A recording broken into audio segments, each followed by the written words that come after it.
자, 오늘 할 말씀은 시편 9편 3절 보시겠습니다. 9편 3절. 시편 9편 3절. 내 원수들이 물러갈 때 그들이 주 앞에서 넘어져 패망하리이다. 자, 지금 9편 1절 2절 전주에 기뻐하고 즐거워하고 찬송한다, 찬양하고 이런 것들이 주님께서 재림하시고 심판하실 때, 의로 심판하실 때 그거라고 말씀드렸어요. 마찬가지. 지금 시편에서 지속적으로 우리가 예언에 대해서 많이 보는 거죠. 내 원수들이 물러갈 때 그들이 주 앞에서 넘어져 패망하리다. 이것도 우리가 일상생활에 우리 원수들이 우리 앞에서 넘어지고 이렇게 얘기할 수 있고 그 당시 역사적으로 할 수 있지만 실질적으로 넘어지고 패망한다.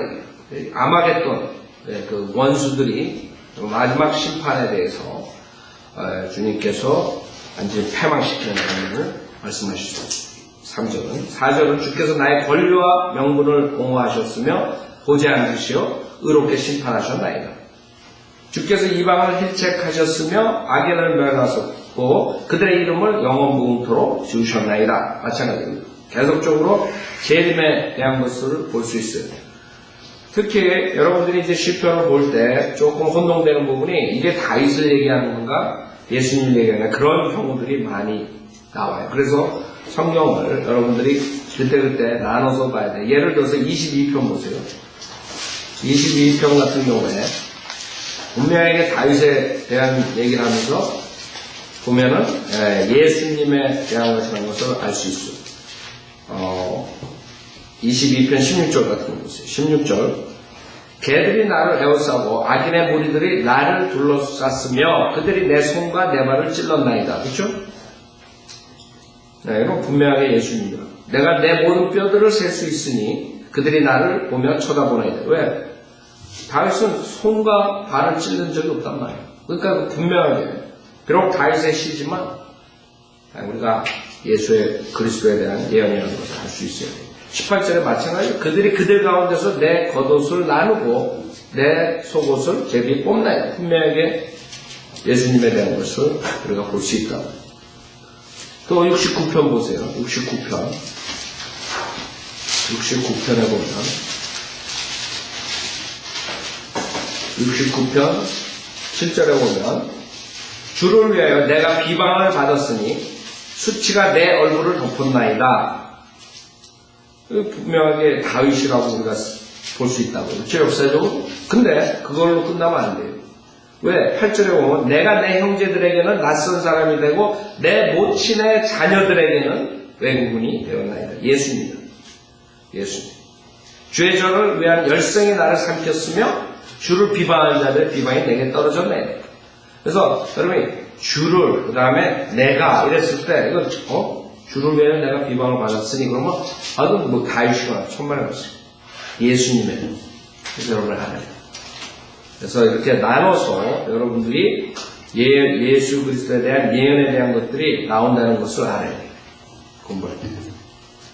여기도 지금 시편 9편에서 마찬가지예요. 주께서 나의 권리와 명분을 옹호하셨으며 나의 권리와 명분을 옹호하셨으며 예수님입니다. 그날 보지 않으시고 의롭게 심판하셨나요? 다윗의 보좌를 우리가 나올 수 있죠. 그러면 5절에 보면 주께서 이방을 힐책하셨으며 악인을 멸하셨고 그들의 이름을 영원 무궁토록 지으셨나이다. 지속적으로 대환란과 그 다음에 마지막 재림의 장면, 그 다음에 주님의 심판의 장면들이 나오는 거죠. 여기서 보자 그러면 8절에 보면은 그는 의로 세상을 심판하실 것이며 정직으로 백성들 판단하시리로다. 7절에 그 보좌가 나와요. 어디 앉아서? 심판을 위해서 보좌를 예비하시다. 그렇죠? 심판을 위해서 그 보좌를 예비하시다. 이 보좌가 지금 다윗의 보좌를 말하는 것이죠. 다윗의 보좌. 그 마태복음 25장에 보면 마지막에 주님께서 재림하시고 다윗의 보좌에서 심판하시는 장면이죠. 영광의 보좌라고 그러죠. 마태복음 25장 31절에 보면 인자가 그의 영광 중에 오고 또 모든 거룩한 천사들이 그와 함께 오면 그때 그가 그의 영광의 보좌에 앉으리니 그 앞에 모든 민족들을 모아놓고 마치 목자가 양들을 염소들에서 갈라놓듯이 그들을 따로 갈라놓으리라. 그죠? 영광의 보좌 앉아서 심판하신다. 그 다음에 예레미야서 14장에 보면 예레미야서 14장 21절에 보면 예레미야 14장 21절에 보면 주의 이름을 위하여 우리를 미워하지 마소서. 그 다음에 주의 영광의 보좌를 욕되게 하지 마소서. 영광의 보좌. 우리와 더불어 세우신 주의 언약을 기억하시고 파괴하지 마소서. 영광의 보좌. 영광의 보좌. 그 영광의 보좌가 누가복음 1장에 나왔을 때 말한 그 다윗의 보좌. 누가복음 1장 보세요. 누가복음 1장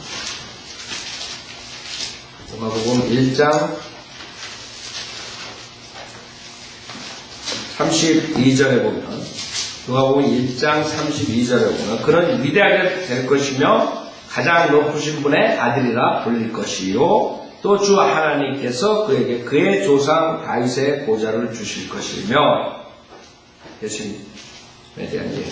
그렇죠? 그는 야곱의 집안을 영원히 통치할 것이요 그의 왕국 무궁하니라.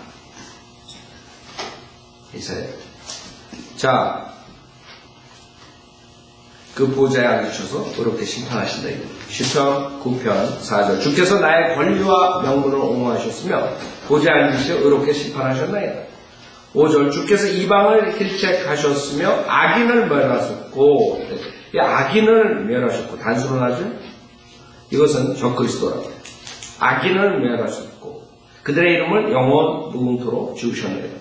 적그리스도가 적그리스도의 그 돈, 그런 적그리스도 왕국하에 있던 악인들 한꺼번에 주님께서 전멸하시. 재림사회. 그 다음에 6절에 보면 오 너 원수야. 여기도 원수야.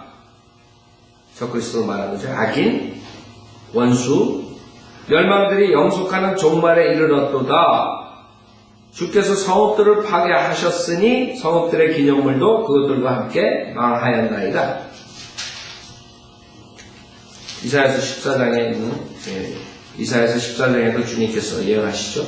그래서 여러분들이 예언할 때도 어떤 때는 과거 시제로 되어 있는 경우가 있어요. 근데 주님께서 벌써 이루어지신 거예요. 영원하신 분이고 시제 주님이 보셨을 때는 벌써 다 이루어진 걸로 볼 수 있는 거예요. 이사야서 14장 4절에 보면 이사야 14장 4절 너는 바빌론 왕에 대하여 이 자문을 지어 말하기를 압제자가 어찌 그쳤으며 황금의 성읍이 어찌 그쳤는가 하리라. 주가 악인의 몽둥이와 치리자들의 볼을 꺾었도다. 그 다음에 9절에 보면 아래로부터 지옥이 너로 인해 움직여서 내가 올 때 너를 맞이하려 하는도다. 너가 누구야? 너. 악인. 아까 시편 9편에 나온 악인. 원수. 그것이 너로 인하여 죽은 자들을 움직이니 곧 땅의 모든 지도자들이라. 또 그것이 민족들의 모든 왕들을 그들의 보좌에서 일어서게. 그들 모두가 내게 일로 말하기를 너도 우리처럼 연약하게 되니. 적그리스도가 왕노릇 했죠. 근데 다른 왕들이 보고 너도 우리처럼 연약하게 되니. 너도 우리와 같이 되었느냐 하리로다. 내 화려함과 내 비올들의 소리가 음부까지 끌어내려졌으니 벌레가 내 밑에 깔려있고 벌레들이 너를 돕는도다. 오 아침의 아들 루시퍼야 내가 어찌 하늘에서 떨어졌느냐. 자, 그 다음에 16절에 보세요. 너를 보는 자들이 너를 자세히 살펴보고 숙고하여 말하기를 이자가 그 악이에요. 이자가 땅을 떨게 하고 왕국들을 진동시켰으며 전 세계로 컨트롤할 거죠. 이제 그동안 2000년 동안에도 사탄이 계속적으로 일을 저지르지만 실질적으로 적그리스도가 와서 왕국을 세울 거예요. 왕국들을 진동시켰으며 또 세상을 광야같이 만들었고 그 성읍들을 멸망시켰으며 그의 갇힌 자들의 집을 열어주지 아니하였던 그 사람이냐 적그리스도. 사탄의 육신. 자, 시편 9편 6절. 오, 너 원수야. 멸망들이 영속하는 종말이 일어났도다. 주께서 성읍들을 파괴하셨으니 성읍들의 기념물도 그것들과 함께 망하였나이다. 그렇죠? 미래, 예언의 재림. 7절. 그러나 주께서 영원히 지속하시리니 그가 심판을 위하여 그의 보좌를 예비하셨도다. 이제 주님께서 보좌에 앉으셔서 심판하시다. 8절. 그는 의로 세상을 심판하실 것이며 정직으로 백성들을 판단하시리로다. 지금 코트에서 재판관들이 하는 그런 심판이에요. 재판관들은 지네 멋대로 하는 게 이제, 그래도 지금 많은 것들이 다 통과는 안 됐지만 재판관들이 이제 여러 가지로 패스 시킬 거라고. 예를 들어서 게이들이 결혼 문제, 그 다음에 거리 설교 못하게 하는 거, 여러 가지로 이제 패스 시킬 거라고. 그게 이제 앞으로 남았는데, 주님께서 오시면 그 세상의 그 모든 체제, 인간들이 세운 그 모든 체제를 심판하십니다. 뭘로? 의로. 그때야만이 정확하게 모든 심판이 이루어져요. 지금은 인간이 봐가지고 옳고 그름을 자기의 마음에 맞으면 옳고, 그 다음에 안 맞으면 틀리고. 그래서 리버럴들이 장악을 하면 리버럴이 맞는 거고, 보수주의 차들이 장악 보수주의가 친의 마음대로, 역장수 마음대로 세상을 하나님께서 심판하셔요. 그러면 사람들이 의로 심판 안 하게 되면, 지금 요새 저번 가버너가, 아놀드가 가버너 간두면서 자기 친구 아들이 살인죄를 했는데 그거를 감형을 해줘가지고 지금 집요하게 인터뷰를 하는데, 기자들이 가서 인터뷰했더니 맨 처음에는 인터뷰하는데 또 물어보냐, 그래서 욕먹고, 그 다음에 요번에 뭐라고 그러냐면 내 친구에서 도와줬다. 내 친구에서. 할머니, 가버너가 마지막 권한에 있는 거예요. 형량을 감해주고 그걸 자기 친구에서 했어요. 그게 의로 세상을 심판하는 게 아니죠. 의로 심판. 그렇게 되는 거예요. 그 다음에 이번에 이제 오바마가 또 아놀드를 해가지고 무슨 이민 문제니 뭐 이런 거 그냥 책임을 준다고 헛소리들 하고 그러는데, 그러니까 세상을 심판을 하는 것이 이상한 애들을 이상하게 만들어가지고 이상하게 하는 거예요. 그 의로 세상을 심판하는 사람이 주님께서 오셔요. 그 다음에 정직으로 백성들을 판단하시거든. 그 세상을 심판하다. 이 세상에 대해서 많은 사람들이 몰라요. 요한일서 2장을 보면 세상, 우리가 세상에서 살아야 돼요. 구원을 받았지만, 그러나 그 아무 세력에서 어두움의 세력에서 우리가 나온 것이, 죄 사슬에 있다가 그 어두움의 왕국에서 그 다음에 빛의 왕국으로 온 거죠. 근데 계속 구원받은 다음에도 그 세상을 사랑하는 게 문제라고 하죠. 그래서 주님께서 뭐라고 해요? 요한일서 2장 15절에 뭐라 그러시냐면, 잘 보세요. 이것이 크리스찬들의 문제예요. 세상도, 세상에 있는 것들도 사랑하지 말라. 아세요? 세상도 세상에 있는 것들도 사랑하지 말라는데 이 계명 안 지켜요. 세상이 좋아버려. 우리는 지금 세상에서 즐기는 게 아니에요. 지금은 죽어라고 주님을 섬기래요. 앞으로 올 세상에서 즐기는 거지. 거꾸로 생각해요. 지금 세상을 즐기려고 그래요. 그렇지 않아요. 생각해보세요. 만약에 여러분이 세상을 사랑하고 세상을 쫓아가고, 그냥 하나님 일을 생각을 안 한다면, 누가 하나님 사역하고 죄인들을 누가 구려하죠? 그 사람들은 세상 사랑하나, 세상에서 성별하려면 그냥 술집 안 가고, 담배 안 피고 이런 거 해서 세상에 나가가지고 세상 사람들과 같이 시간 다 소비하고 세상에 있는 거 인조이하고 이런 거 생각 안 하고 그런 건 괜찮은 줄 알아. 내가 술도 안 먹고 방탕함도 안 하고 정말 맞아. 주님께서 세상도 세상에 있는 것도 사랑하자고 그랬어. 누구든지 세상을 사랑하면 아버지를 사랑함이 그 안에 있지 아니하니 이는 세상에 있는 모든 것이 육신의 정욕과 안모의 정욕과 생의 자랑이요 아버지께 속한 것이 아니라 세상에 속한 것이기 때문에 세상도 세상의 정욕도 사라지지만 하나님의 뜻을 행하는 자는 영원히 거하는. 그렇죠? 만약에 세상을 사랑 아까 제가 김영재 얘기했잖아요. 거기서 그냥 비자 받고 얼마 좋아 그냥 김영재가 뭐 나쁜 짓 해요 뭐예요? 거기서 그냥 성경책 읽고 자기 나름대로 믿음 생각해 그렇게 할 수도 있고 자기는 주님의 일을 하겠대. 그곳에 있는 것보다 이곳에 있는 것이 주님의 사역하는데 도움이 된다. 그 차이점. 무슨 말인지 알아요? 그냥 사람도 세상 그런 거, 내가 이 정도 하는 거는 괜찮겠지. 이러고 싶다. 여러분이 생각하는 게 하나님 사역을 안 하는 것이 그게 죄란 말이에요. 그건 사람들 모른다.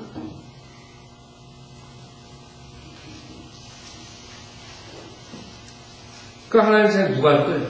여러분들이 다 세상에서 세상 즐기고 있습니다. 나는 뭐 나쁜 짓 안 하는데 내가 뭐 나쁜 짓 하나?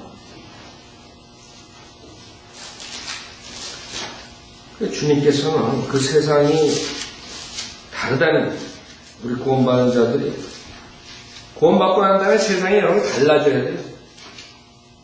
진짜 저는 달라졌어요. 그전에는 세상만 쫓아가는 세상의 성공을 위해서 달렸어요. 생애 자랑. 내가 성공해가지고 남보다 뛰어난 사람이 되겠다. 근데 구원받고 나니까 그 세상의 자랑은 아무것도 아니야. 쓰레기장이 나요. 그 것들을 보고 내가 쫓아간 거야. 20몇 년, 31년. 그죠? 근데 여러분도 구원받았다면서 왜 그런 세상 보는 가치 안 달라지냐? 난 그게 이상하다. 내가 그걸 모르기 때문에. 난 새로운 피조물이 분명히 됐다고. 세상 보는 관점이 틀려진대요. 완전히 세상에 험한 생애 자랑을 사는 것이 웃기는 거네. 또 왜 그걸 모르니? 난 그거 이해가 안 돼. 솔직하게 말해서. 성경은 분명하게 내가 겪은, 내가 경험한 그걸 백업한다. 그래서 나는 알아요. 내가 구원을 받았구나. 성경에서 분명히 세상에 대해서 말씀하시고 그 다음에 야고보서 4장 보세요. 성령님이 돌아서 새로운 피조물을 만들 때 근데 어떻게 자기가 과거에 살던 세상 지금하고 똑같이 세상의 그런 육신의 정력, 암흑의 정력, 생의 자랑을 어떻게 쫓아가냐. 야고보서 4장 4절 너의 가늠하는 남자들과 가늠하는 여자들아 세상과 친구 되는 것이 하나님과 원수 되는 것임을 알지 못하는 세상과 친구 되는 나는 제일 웃기는 게 애들도 그래. 애들도 여러분도 제가 이제 부모님들이 그걸 얘기를 해줘야 된다고 제가 직접 설교를 하는데 애들도 마찬가지야. 걔네들이 만약에 내가 가장 베스트 프렌이 구원 못 받은 세상에 여러분이 만약에 베스트 프렌드 여러분이 가장 시간을 많이 보내는 사람이 바이블리브가 아니라면 여러분도 문제가 있는 거예요. 아세요?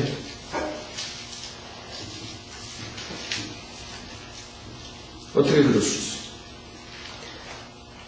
너희 가늠하는 남자들과 가늠하는 여자들아 세상과 친구 되는 것이 하나님과 원수 되는 것이면 알지 못하냐.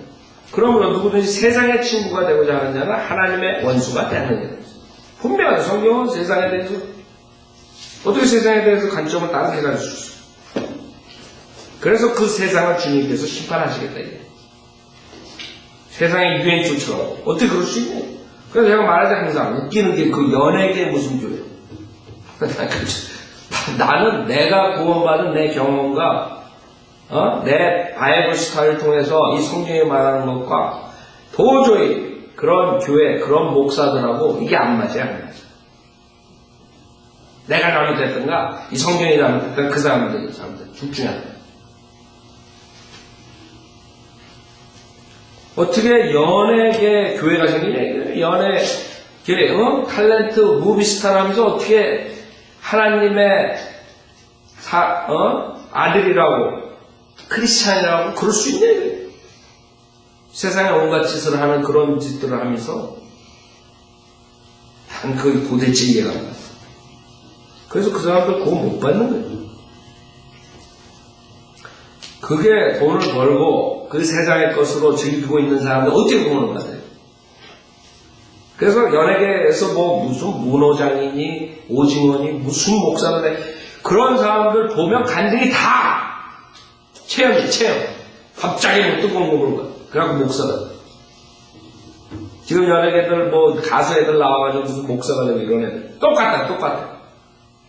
성경적으로 구원받는 게 아니라 내가 세상을 쫓아가다가 죄에서 돌이키고 예수님을 믿고 새로운 사람이 되는데 어떻게 연예계 교회가 나오니? 참나 도대체 이해가 안 가요. 솔직히 모르겠어요.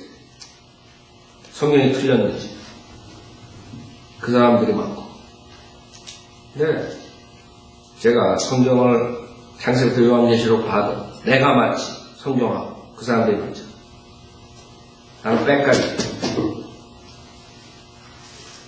자, 시편 9편.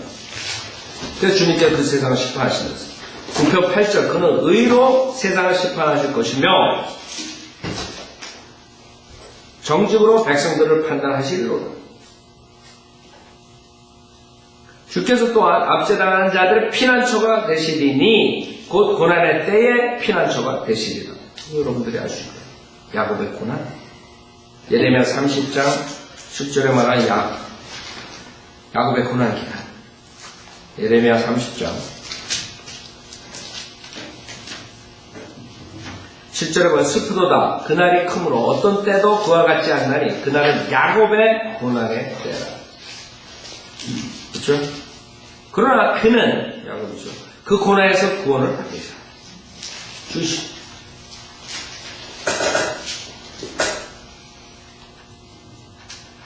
그래서 그 고난 때에 어떤 일들이 일어나요. 5절에 보면 주바이같이 말하노라. 우리가 떨림과 두려움의 목소리를 들었으나 화평의 목소리는 아니었느니 너희 이제 물어보라. 아이로 진통하는 남자가 있는지 알아보라. 내가 보니 마치 진통하는 여인처럼 남자들이 각기 자기 손으로 허리를 짚고 모든 얼굴들이 창백하게 변하는 것은 어쩐 일이냐. 야곱의 고난. 그래서 시편 계속적으로 우리가 대림을 보는 거예요. 대할라지, 대할라지. 고난의 때에 피난처가 되시리라. 실질적으로 그 피난처를 마련해 주세요. 요한계시록 12장 보세요. 대할라게. 요한계시록 12장에 주이시들이 피난처로 떠나요. 주님이 요한계시록 12장 14절에 보면 주님께서 그 사탄이 박해를 할 때 피난처로 보내죠. 요한계시록 12장 14절에 보면 그때 그 여인이 이스라엘이죠. 큰 독수리의 두 날개를 받았는데 이는 그녀가 광야에 있는 자기 처소로 날아가서 그곳에서 그 뱀의 낯을 피하여 한 때와 두 때와 반 때를 부양받으려 함이더라. 3년 만에 피난처 박해받고 용에게 쫓겨나요. 자, 그래서 우리는 지속적으로 시편을 보면서 미래의 예언에 대한 것을 볼 수 있습니다. 그 다음에 10절 시편 9편 10절 주의 이름을 아는 자들은 주를 의지하리니 이는 주여 주께서 주를 찾는 자들을 버리지 않으셨음입니다. 그래도 마찬가지 지금 교회 시대에 우리가 뭐 프랙티컬하게 사용할 수가 있지만 실질적으로 교리적으로는 안 맞는 거예요. 여러분 주를 찾는 자들을 버리지 않아요. 여러분 구원받은 사람들은 주님이 여러분 안에 주님과 한 몸이다. 그때 구약 때나 대환란 때의 모습이에요. 주를 찾아요. 이스라엘 백성은 특별하게 돌아가고 회개하고 주를 찾아요. 그쵸? 그때 주님께서 이스라엘 백성을 회복시켜줘요. 그래서 신약에 구원받은 자들에 대한 것이 아니라 앞으로 이제 미래, 그 다음에 구약 때 주를 찾는 자들. 우선 주의 이름을 아는 자들은 주를 의지하리니, 그렇죠? 주의 이름을 아는 자들이 주를 의지한다. 예수님? 네. 여호와께서 구원해 주신 주의 이름 아는 자들은 주를. 그럼 많은 사람들이 구원 못 받는 이유가 뭔지 알아요? 예수가 누군지 몰라요. 그렇기 때문에 그 사람들이 종교를 믿는 것이에요. 그 사람들한테는 캐토릭이나 불교나 조용기나 뭐 이런 사람들이 가가지고 불교에 가가지고 자기랑 믿는 게 똑같은 것처럼 연설하고 나오는 이유가 그 사람들의 아이디어가 예수가 정말 누군지 모르고 예수를 안 믿으면 지옥 가는 거예요. 예수님은 하나님이시. 그 사람들 생각은 예수 그러면 이 목사들도 그냥 하나님의 아들 여호와 하나님하고는 동떨어진 어떤 그런 정도로 생각합니다.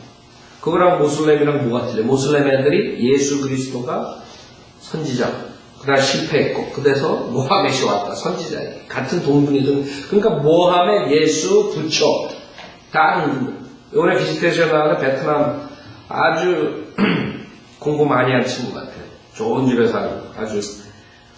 아니, 자기는 불교 부처 믿겠다. 자기 넌 부처 믿으면 너는 지옥 가. 왜? 부처는 너랑 똑같은 죄인이야. 그래서 나중에 막 내가 그러니까 화를 내. 자기 믿을 테니까 더 이상 얘기하지. 그래, 넌 지옥 가니까 알아. 그걸 전도자 해가지고 완전. 그 사람들의 아이디어는 부처, 예수, 모하멧, 문선명, 만약에 주의 이름을 아는 자가 있다면 주를 의지할 수가 없어요. 예수님의 뜻, 이름 뜻이 저호바 세이브스, 여호와께서 우리 구원해 주신. 여호와, 예수가 뭔지. 목사들도 하나님의 아들, 땡! 거기서 끝나는 거예요. 여호와 하나님이라고 그러면, 말로는 다, 뭐, 성부, 성자, 성신, 뭐, 카톨릭에서 다 하죠. 말로는 다 해요. 그러나 주의 이름을 그 사람들은 모르는 거예요. 예수님이 누군지 모르는 거예요. 주의 이름을 아는 자들은 주를 의지하리니 이는 주여 주께서 주를 찾는 자들을 버리지 않으셨음이니. 호세아 6장 보세요. 호세아 6장. 호세아 6장. 호세아 6장 1절에 보면 남은 자들이 이렇게 돌아와야 돼.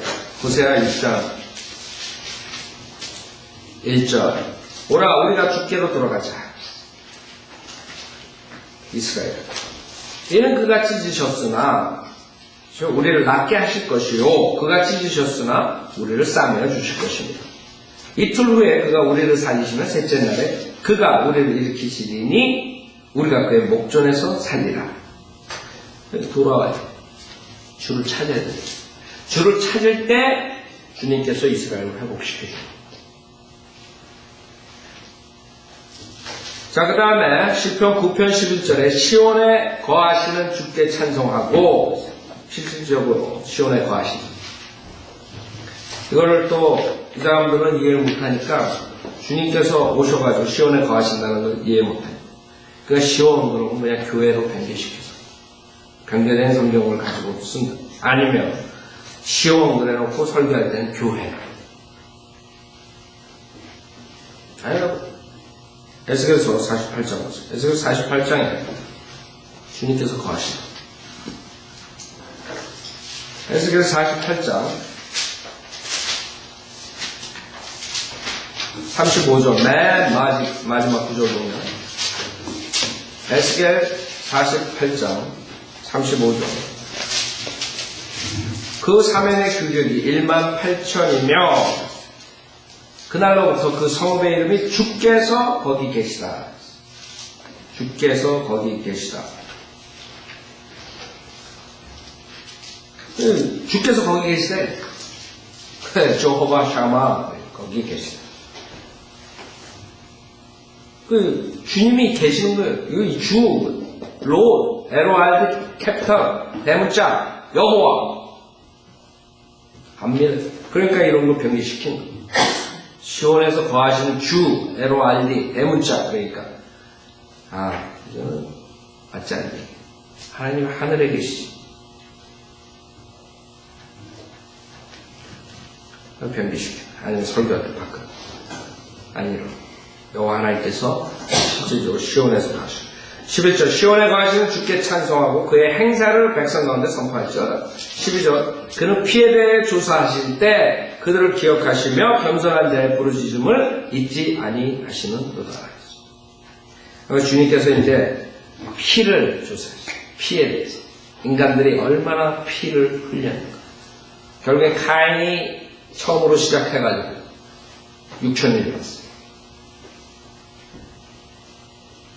결국에는 이 주님의 원칙 때문에 인간은 피바다가 됩니다. 민수기 35장 법칙. 이거는 주님의 법칙이에요. 주님께서 말씀하시죠. 피는 피로 갚아요. 카인에서부터 시작해가지고 결국에는 문제가 생긴 거예요. 민수기 35장 33절에 보면 민수기 35장 33절 그러므로 너희는 너희가 거하는 땅을 더럽히지 말라. 얘는 피로 인해 그 보복이 그 땅을 더럽힘이니 그 땅은 피를 흘린 사람의 피에 의하지 아니하고는 그것을 흘려진 피에 대해 깨끗해질 수 없는 이게 하나님의 법칙이에요. 하나님께서 의로운 거룩한 땅에 거하셔야 돼요. 그러면 그 전에 누가 페이백해야 돼요.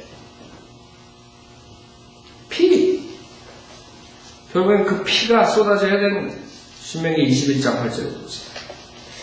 신명기 21장 8절.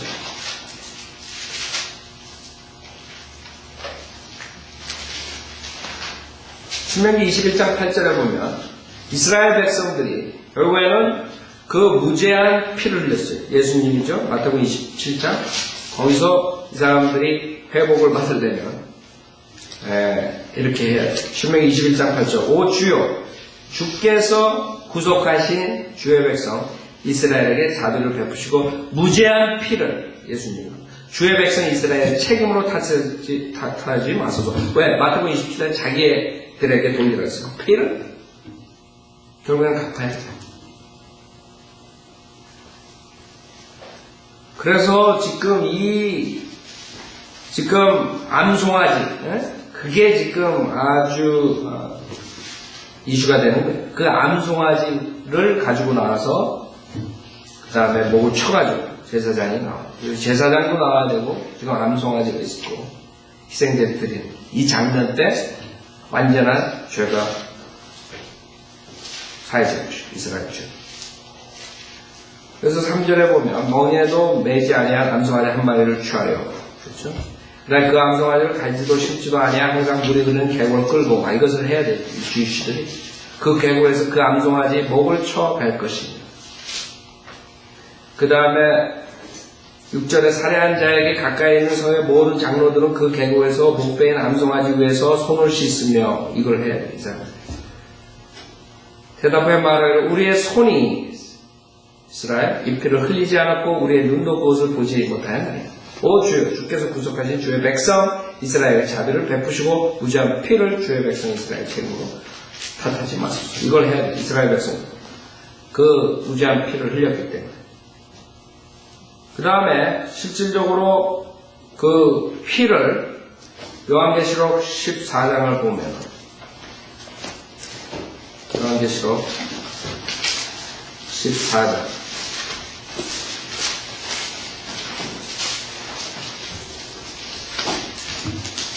그렇기 때문에 이 장면이 결국엔 마지막 장면이 되는 거죠. 하나님께서 계산을 하는 거예요. 피 한 방울, 두 방울, 세 방울, 플러스 마이너스 할 거예요. 어떤 살인자들이 살인을 했으면 주님께서 피를 흘리게 피로서 갚아야 되잖아요. 근데 요새는 사형제도 다 없어져요. 사형제도 전 세계가 다 없어졌죠. 그러면 그런 거 마이너스가 돼버리는 거야, 다. 마이너스. 계속 6천년 동안 얼마나 됐겠어요, 마이너스가. 그럼 거기에 제로로 만들려면 주님께서 피를 얼마나 흘리느냐, 여기에 나와. 18절에 보면, 요한계시록 14장 18절부터 보면, 불을 다스리는 권세를 가진 또 한 천사가 제단에서 나와 예리한 낫을 가진 자에게 큰 소리로 외쳐 말하여 너의 예리한 낫을 대어 땅의 포도송이를 거두라. 이는 그 포도들이 다 익었음이라고 하더라. 그러므로 그 천사가 낫을 땅에 대어 땅의 포도송이를 거두어서 하나의 진노의 큰 포도즙 틀에 던져 넣으니라. 그 포도즙 틀이 도성 밖에서 짓밟히니 그 틀에서 피가 흘러나와 말고피까지 닿고 1600 스타디온까지 터지더라. 엄청난 피가 쏟아진다. 말고피까지. 거의 150, 200마일 되는 거예요. 생각해보세요. 피바다가 되는 거예요. 그게 주님께서 말한 지금 민수기, 신명기에서 말한 원칙. 인간들은 의로운 재판을 지금 못 봐서요. 의로운 재판이 뭔가요? 살벌하고 살벌하고 인간이 여태까지 보지 못한 무시무시한 잔인한 그런 심판을 하실 거예요. 했는데 안 믿어요. 6천년 동안 하나님께서 봐주고 참으시고 계속 참. 지금 딱 6천년 돼. 이제 주님께서 피에 대한 조사하실 때가 돼요. 피에 대한 조사. 플러스 마이너스. 지금 마이너스가 너무 많아요. 그래서 12절에 그런 피에 대해 조사하실 때 그들을 기억하시고 겸손한 자의 부르짖음을 잊지 아니하시는도다. 우리 요한계시록 6장에 보면 그 피에 대해서 또 나오죠. 억울한 자, 겸손한 자, 적그리스도의 왕국에 굴복 안 하고 피를 흘린 자들, 그런 자들의 피를 갚아주십니다. 요한계시록 6장 9절에 보면 어린 양이 5째 봉인을 하실 때 내가 보니 제단 아래에는 하나님의 말씀과 그들이 가진 증거 때문에 죽임당한 자들의 혼들이 있는데 그들이 큰 음성으로 울부짖으며 말하기를 오 거룩하시고 참되신 주여 땅에 살고 있는 그들을 심판하시오 우리의 피를 갚아주시라. 이거 얼마나 많습니까? 이걸 하신대요. 그게 12절에 그런 피에 대해 조사하실 때 그들을 기억하시며 겸손한 자의 부르짖음, 그 부르짖음. 그러니까 여러분들이 그냥 옛날에는 구약 읽을 때 그냥 건성으로 읽었을 거예요. 천만의 말씀. 한자 한 단어 모든 게 문자적으로 다 이루어져요. 하나님께서 한 단어 한 단어 다 완성시켜요. 인간들이 나중에 심판당에 가서 놀랄 거예요. 여기 나온 게 거짓말. 이게 장난이 아니고요. 하나님이 할 일 없어서 장난하겠어요? 인간하고? 농담하고 앉아 계시고 이 문자적으로 모든 걸 다 이루십니다. 여기까지 하죠.